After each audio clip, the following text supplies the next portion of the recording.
No. I don't think so. Right. And yes, please. Even if if something is a PSI product or service, and we're trying to change behavior, wouldn't it still go under BCC status? Okay, the question is that if the product is PSI's product or service, is PSI's service, and we change behavior, and the behavior may... It's not the selling of, it's the promoting. Promoting the behavior of using a product. Is that Even right? if it's PSI product or service, wouldn't that still fall under BCC? Right. Well, it's different. Even using PSI product. To promote, Yeah. not distribute. Conceptually, we think they should fall under BCC because that's the impact of this campaign, behavior change campaign. But since using of our own products, the credit has already been taken by the product that is. So we cannot, calculate that part under BCC again. Doing this is just to avoid the double counting of the dailies obtained from product dailies. So that's why we subtract that part from BCC dailies. But conceptually, they should be under BCC dailies. Okay. So as you see, actually for us, the BCC dailies, the term we use at PSI is not actually the measurement of all the impact of BCC behavior change communication campaign.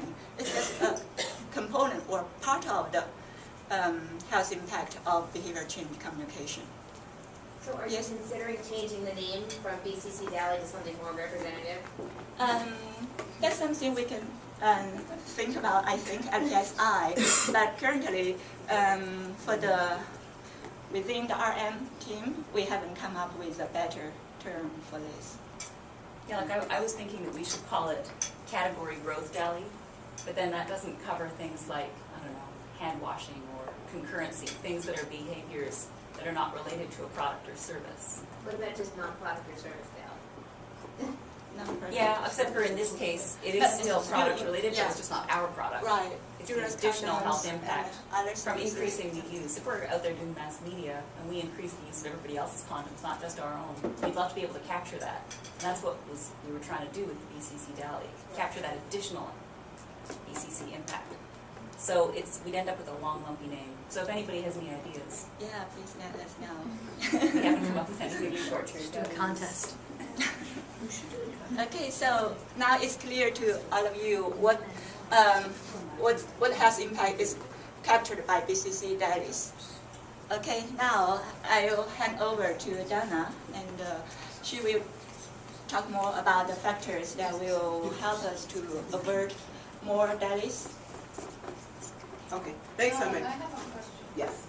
Now, I don't know if this is splitting hairs, but if you have a PSI product and you've distributed it, and you have certain households that are on your list, but then you do a mass media campaign, and that brings in more people requesting that, wouldn't the promotion somehow you'd be able to count those dailies as well?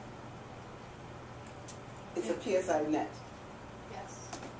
If it's a But I'm PSI. saying you've already counted in the product values, but then you're doing an extra special campaign after you've distributed the ones you have. I mean, isn't there a way to sort of piggyback BCC dailies onto, say, product or service dailies? Well, I think that's what we actually do, because we may be out there promoting that people should sleep under a net, and then we may be involved in distributing nets in a big campaign, and then all the nets are distributed, but perhaps there are now commercial nets, not ours, available for sale in local outlets, and the sales may increase as a result of this mass media campaign, and that's what we're trying to capture here. Or more people in the household sleeping under the net.